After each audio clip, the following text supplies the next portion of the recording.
Hi, I'm a journalist. We've briefly talked over email. I would like to ask you that maybe you know that in your field there are several questions that are underreported by the media. How could media do a better job while covering this topic? Thank you. Sorry, I missed that. I just wanted to ask you if whether there are things in your field that the media doesn't cover or doesn't cover well enough. Thank you. Yeah, that's a great question. So I think, and this is probably just also what gets the most attention. There's a lot of stories about the problems, right? AI is doing this wrong, and AI is doing that wrong, and there's kind of this disaster and that disaster, right? I think one thing that I would like to see more of is the solutions, because there are increasingly solutions.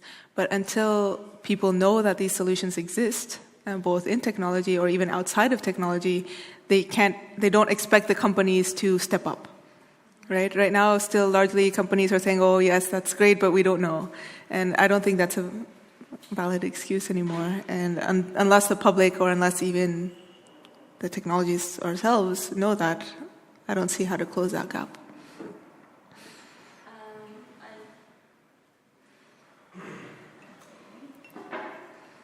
That's on. Okay, sorry. I have a follow-up question regarding resources. Let's say I'm a data scientist and I either have my own product or I'm working on a product and I would like to integrate more fairness and diversity in it. What tools do I have if I am not a scientist? Or, where can I find some tools that can help me to go in that direction with my product or in my team? Yeah, that's a good question. So I think largely the people working in this area are more than happy to talk because really especially the people who started this early on, we're really doing this because we care about it, right? So it's a very open community in that sense, that if you want to be fair, we're like gung-ho about it, right? And are happy to help as much as possible. From our group, we tend to put everything up online, so it's all open source. All our papers are publicly available. I mean, this is part of why I was in a company before, part of why I moved to academia, because I wanted to be able to do it really freely. And I think that's true of a good portion of the community. So really the information is there, and most of us are more than happy to talk. I just asked your question. I'm sorry. Yeah, the question you wrote me, I just asked it. Do you have another one though? Yeah. Oh, no. Okay, I'm sorry. We will go around. So I had a question about, really two things about the example you were showing with like the red, blue. Do you have are there simple frameworks in which you can apply the same approach when it's less binary, and you have, with the example of like news articles or something, you're not it's not neither, red nor blue, but somewhere in between. And then sort of relatedly, how do you deal with like have you done research on like the feedback mechanisms of these things as well, right? When you showed that initial delta between fair and optimal, but then as you showed in your first slide, like there's also this sort of feedback mechanism, and how does that sort of trickle into these calculations as well? I guess that was two very distinct questions. Sure. So let me start with the first one.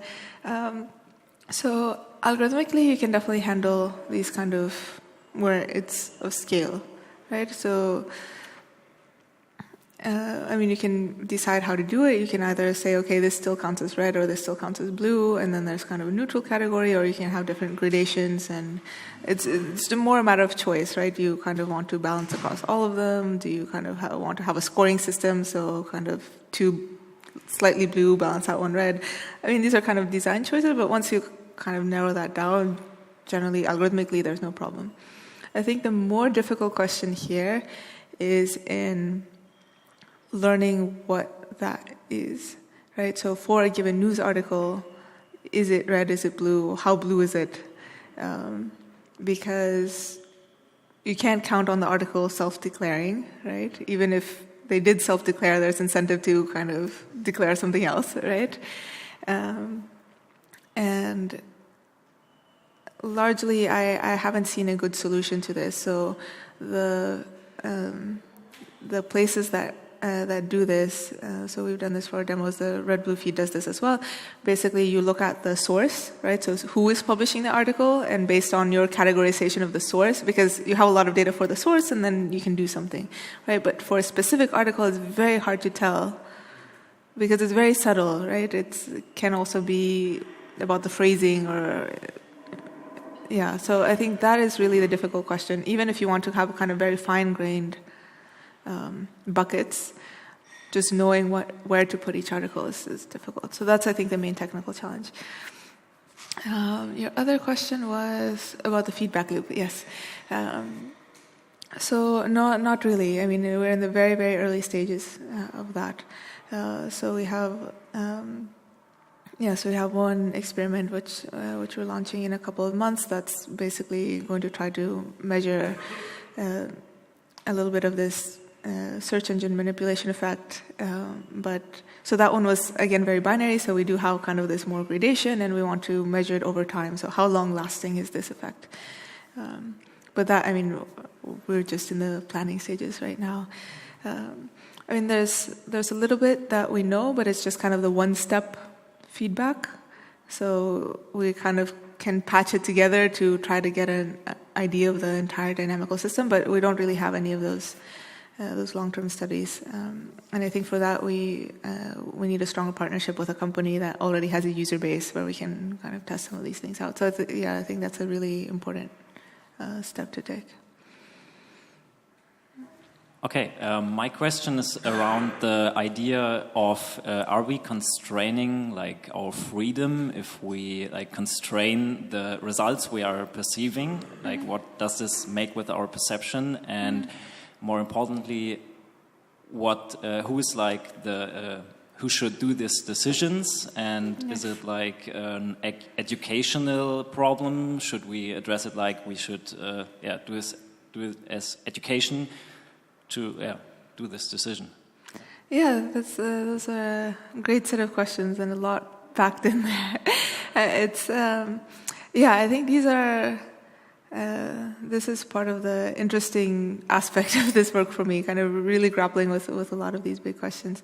I think with respect to, is constraining our freedom? What I would say is that by not constraining and allowing this polarization, that is what is constraining our freedom. And in fact, so I met a couple of times with members from the UN Office of the High Commissioner for Human Rights, and they're very interested in this topic from the point of view of freedom of information. Because if you allow this polarization, eventually after some time, you're just shown one piece of information. There's a whole world that you're not even seeing. So actually, it's almost the reverse. By not constraining and not balancing, that is what is restricting your access to information. So this is really kind of a corrective mechanism for that. Now, who should be deciding what that balance is? I think that is really the hardest part in some sense. I think the problem right now is that basically companies are deciding by not placing constraints. I mean, it's kind of a passive decision, but it is a decision as to what they're showing you. So right now it is basically 100% in control of private companies whose main incentive is to make money, which is not the same incentive as anything else. And I think as it becomes more and more evident that these things are affecting individuals and kind of collectively affecting society, it is something that has to be thought about in a broader and potentially regulatory way. Again, how to regulate these things and who decides what is, all these are very, very complicated questions. I think one option which would be easier to do, and I don't really see any technical obstacle other than maybe some UI design, is to put this back in the hands of the users. So, we have a lot of, they're just little toy demos, but why should Google decide what the right ratio? I mean, again, it's an implicit decision right now, but this kind of implicit decision of what the right ratio of male to female CEOs I see. Why can't I have a little slider that says, okay, I want it to be perfectly gender balanced, or I want it to actually match reality, or I want it to be whatever it is. Now, if you only want to see female CEOs, then go for it. Okay, but there's enough ways to collect this information from users, whether kind of some setting somewhere or something where I don't see why that option is not there. I mean, there's all kinds of privacy settings. Why can't there also be fairness or diversity settings, right? Maybe I had a rough day and I can't deal with the other side of news, so today I want to see my news. But most days I know that it's good for me to see something broader, and I'm okay with that, right? So I think that is a direction that companies could take now that would not place huge hurdles, and if they were doing this, that could potentially save them some regulation down the line as well. And if it's users deciding. Yeah, sorry. You're yeah. Isn't that a perfect opportunity to start a business, which puts the power back into the user? I mean, Elon Musk, he mentioned, I think in May, when he was kind of upset with the press, he said, okay, he's going to launch a website that basically rates journalists. Whatever, then the question is now based on what? Right. And yesterday we saw a great presentation on identifying the degree of populist of heads of different states, which I thought was quite nice. And so my question to her was, well, can we not extend this to the press? Because the media, I mean, if you look at Fox News in the US, sure, it's clearly biased. And as a user, what I would like to have is kind of a big window which says this is kind of what we see out there, and basically you are just getting your news from this little square here. And then, when you feel up to it, then you go to different areas and say, okay, give me some news. What do people talk about back here and over here? Right now, I don't have that window. I don't even have an opportunity to see what's out there, and that's frustrating. So I think I'm not a strong believer in regulation somehow, because people, they behave however they behave. So you have to put it back into the individual. Anyway, so the question is there not no, an I think there opportunity absolutely for is. I think business there, in that sense? Yeah. No problem. No, I think there absolutely is. I think that, as you say, both, and you bring up another point, I mean, just the presenting information, which I had mentioned. So finding the right way to present this information to users and then allowing them to control what they're seeing or when they're seeing what. And I think it would be a great startup or a smaller company if they kind of start doing this. I think a lot of people would be very, very interested. I mean, yeah, absolutely. So if you want to do a startup, that's the problem. I've yet to find someone to do it, but I'm not the startup type of person, but I would fully support such a thing. Yeah, okay. I have a follow-up question to this sure. whole thing. I think let's. Don't get me wrong, I am into giving everyone this possibility to make settings in the UI and to decide for themselves, but I see the problem or the question if this is an educational problem where you should if there is a need to decide certain things and regulate certain things for the user, and in which point it is desirable to make these settings and in which it is not. If you have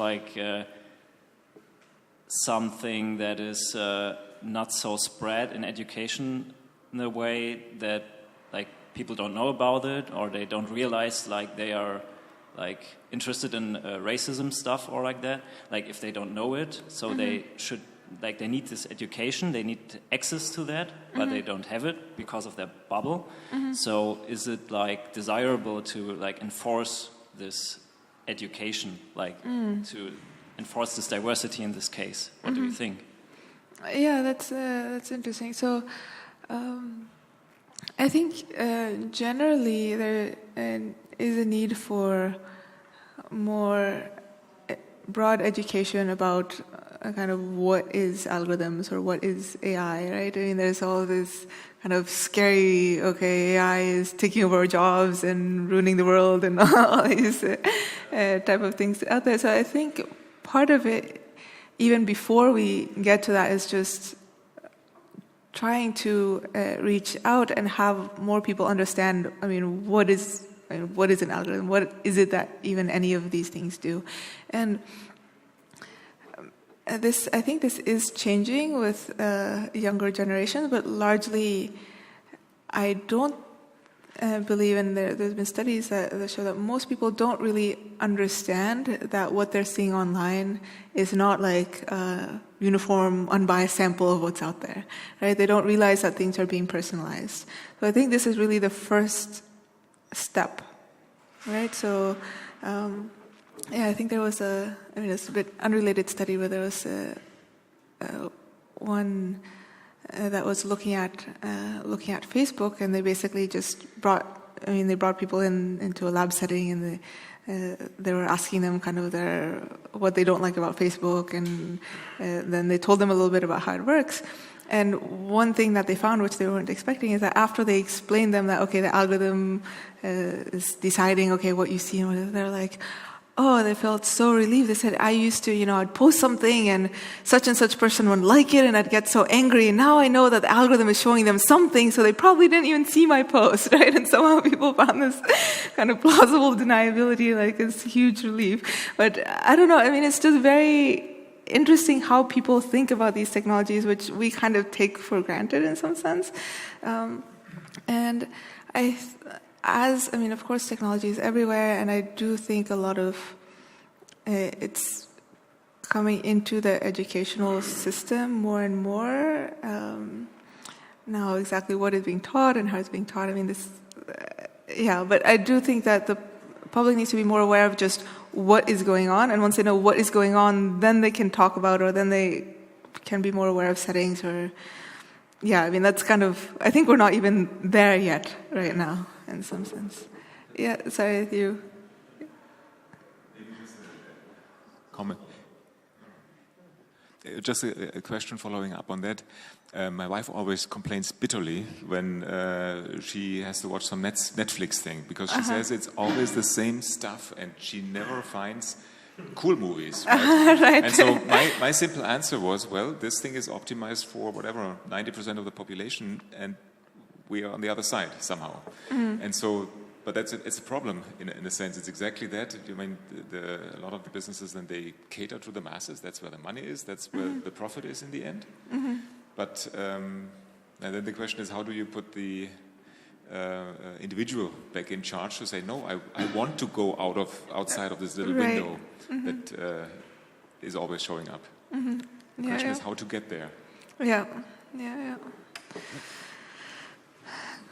So I mean, I don't have it. I wish I knew. I mean, I think a lot of it is. I mean, but I guess the thing is, I think a lot of this can be done. So it's a matter of. I think once people realize how much things are personalized, then they will also want the option to break out of it. Maybe that's optimistic on my side. But I guess that's what I'm saying is, like, I feel like we're not even there, in that people don't even realize that they're in some sense constrained in this way. I think it will change. I mean, this was true for privacy, right? I think people are maybe, it's kind of a good and a bad tale as well. I mean, a while ago I would say that most people had no idea about what was being done with their data online. Now they're more aware that companies are using their data. Did it change behavior?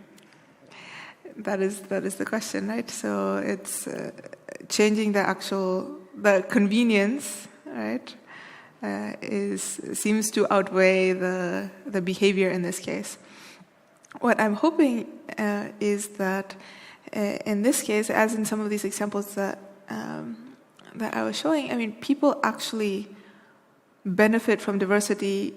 Their own perception of their benefit is increased when they see more diversity, right? So when you look at these answers or you look at these news articles, I mean, no one wants to, it doesn't happen as much anymore, but I mean, a few years back, even on Google, you'd search for something and kind of half the links were roughly the same thing, right? Now they've gotten a bit better at giving you more content, but I mean, that was kind of annoying, right? That you have to kind of scroll through. I mean, people do want diversity, at least in some dimensions, and they do evaluate themselves. I mean, this we've seen from studies.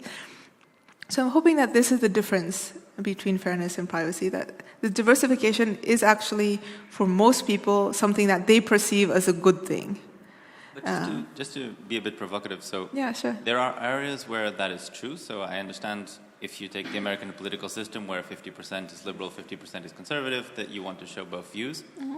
But doesn't that also create false equivalence? So nowadays it's depressingly usual to see a journalist talking about global warming where they've invited a PhD in science who's got this and this attribute and has been studying it for 10 years, and John, who's a professional John, who has an opinion.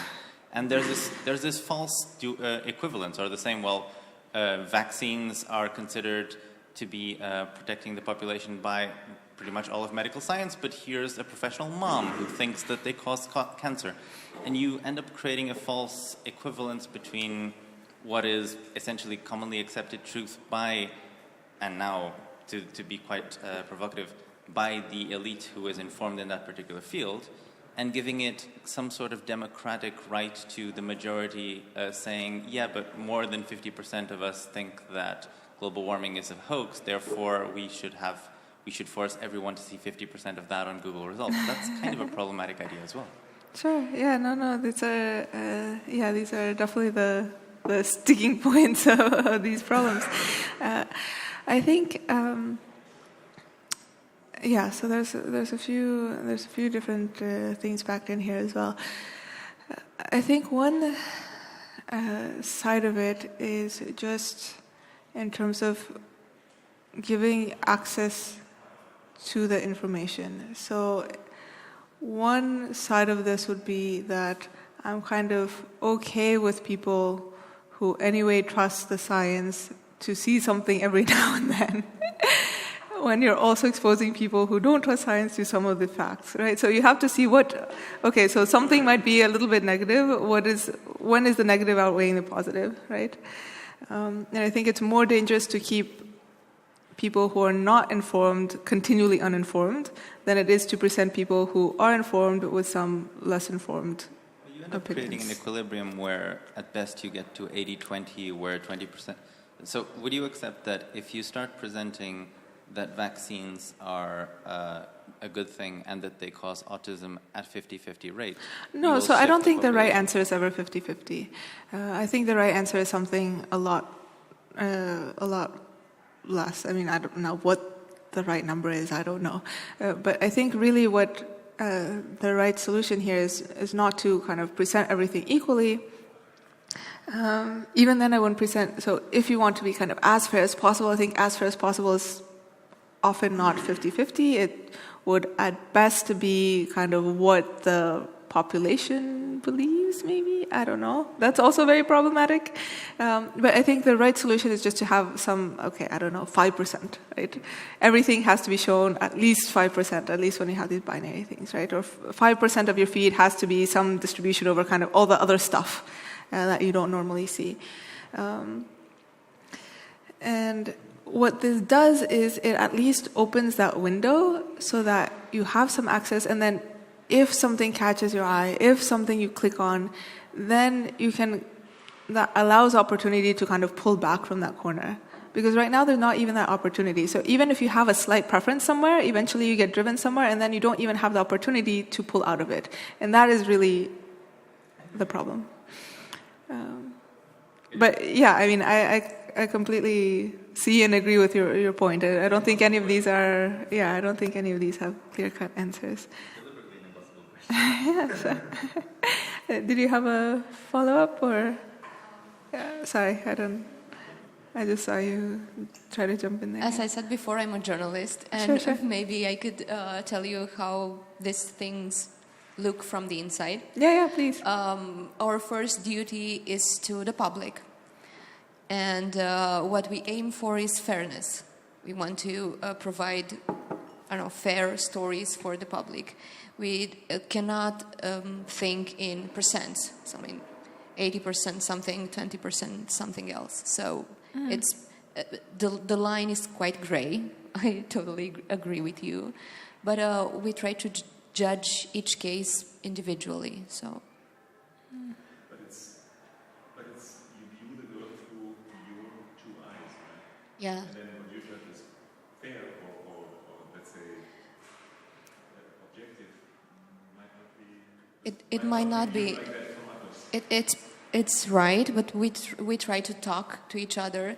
I never work alone. I also I work with an editor all the time, and as long as what we're doing is not perfect, but as long as each of us tries to be as fair as they can. So what does so what does fair mean in this setting? So if you're talking about an issue that presumably you have your own opinion on, does that mean you, as a journalist, you would present that, you wouldn't present that, or you would present that but also balance it with an opposing view? I mean, how does that look? Well, I try to leave my opinions at home when I go to work. Let's talk about vaccines, because you've mentioned those before. In Romania, we do have quite a big problem with people deciding not to vaccinate children. So we try to just leave this information.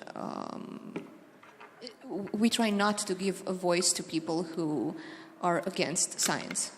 So most of the time, people just ignore that part of the talk. So we only talk to scientists and doctors and so on. Mm-hmm. Because yeah. But as long as there are studies, we try to follow science, and as long as there are studies who say that vaccines are okay, we're going to trust the science. Mm-hmm. About the science that says vaccines for young children are bad? Well, there is evidence of that as well. Well, not quite. Not quite. It's not good science. So science is... Science Yeah, we might not want to devolve into vaccine. evidence-based science, you can falsify it. And it has not been falsified that vaccines are good in a trustworthy way. So there is no science telling. So. But there's also no science that says it's good. It's doesn't Yeah. matter because you cannot prove that. It's always the case. Well, you can prove that. Collectively, If you look at certain illnesses that have decreased because of vaccines, after vaccines were No, I introduced. think certainly collectively, yeah, maybe we shouldn't go this, but I went through that with my kids, right? yeah, sure. So my wife is totally against it, and they really, like in the US, the kids get their vaccines after 10 days or so. You know, they're super tiny, and we were like, hey, it's no way. And what we also observe is that if you look at asthma and those kind of things, it's increasing. For whatever reasons, there's a lot of environmental pressure on these kids, right? The vaccines might add to that. There's no evidence.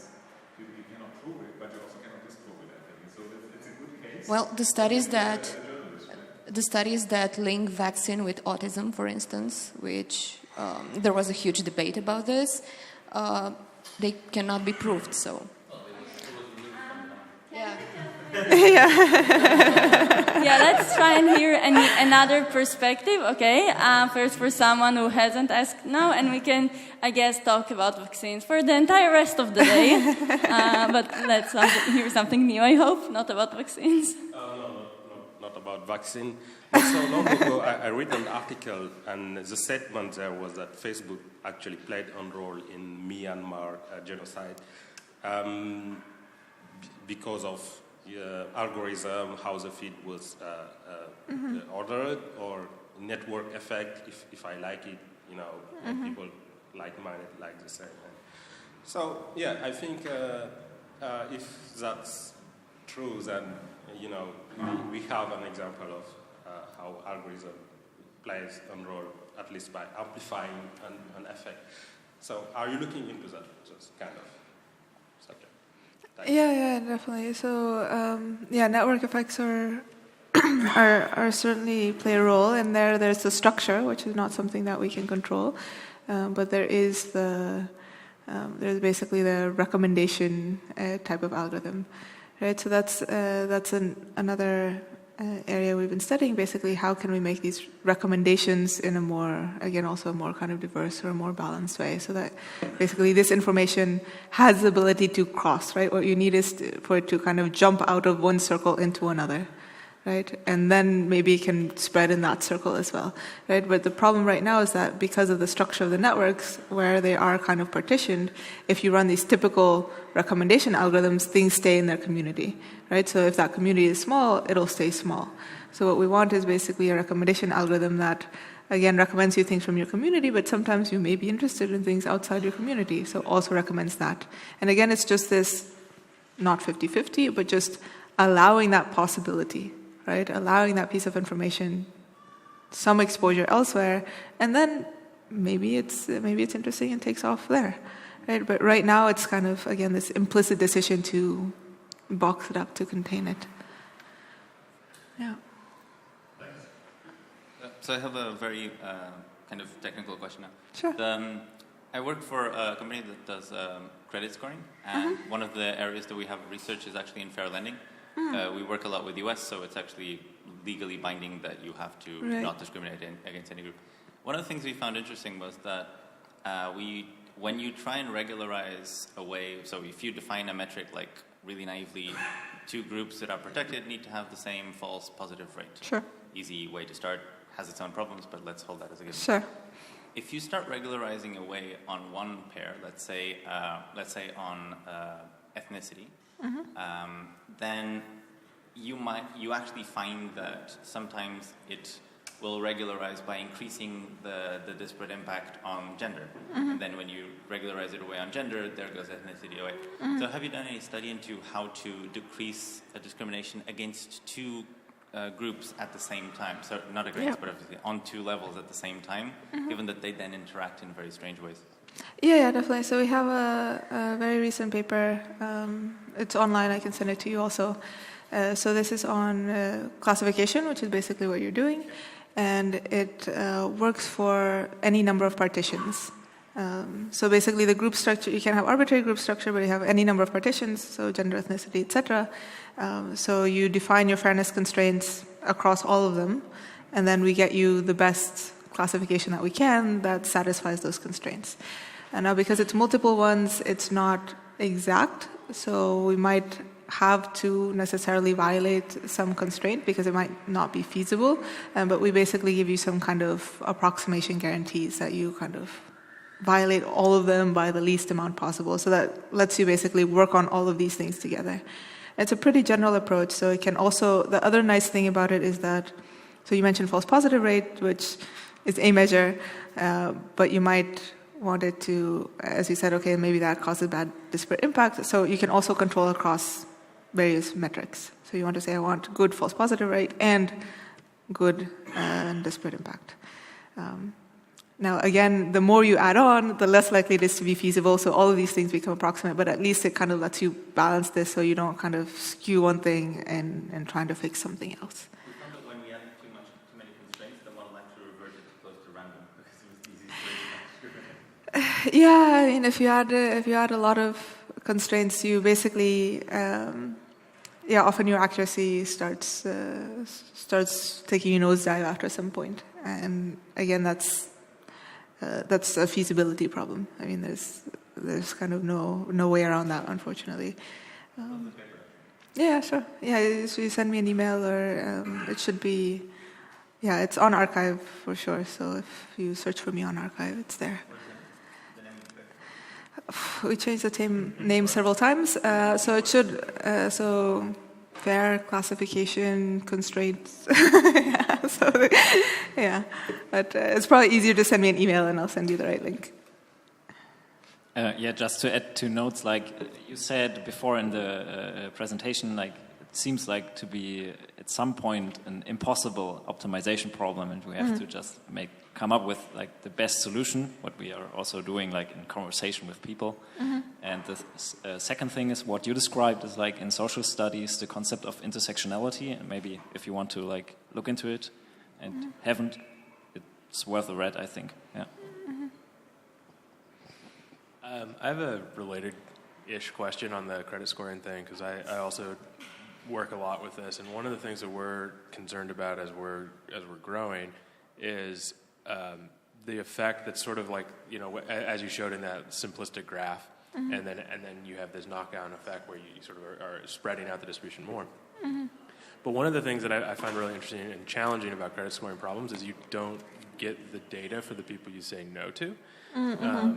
And so we're sort of fortunately working in an environment in which we have the ability to take lots of bad loans that are denied, that are defaulted. But I don't know how to have like a rigorous framework where if we want to make sure that we're not being, you know, we don't have some sort of hidden bias where we're essentially working in some local space that has a sufficient repayment rate, but there's another pocket of very high repayment that we're missing.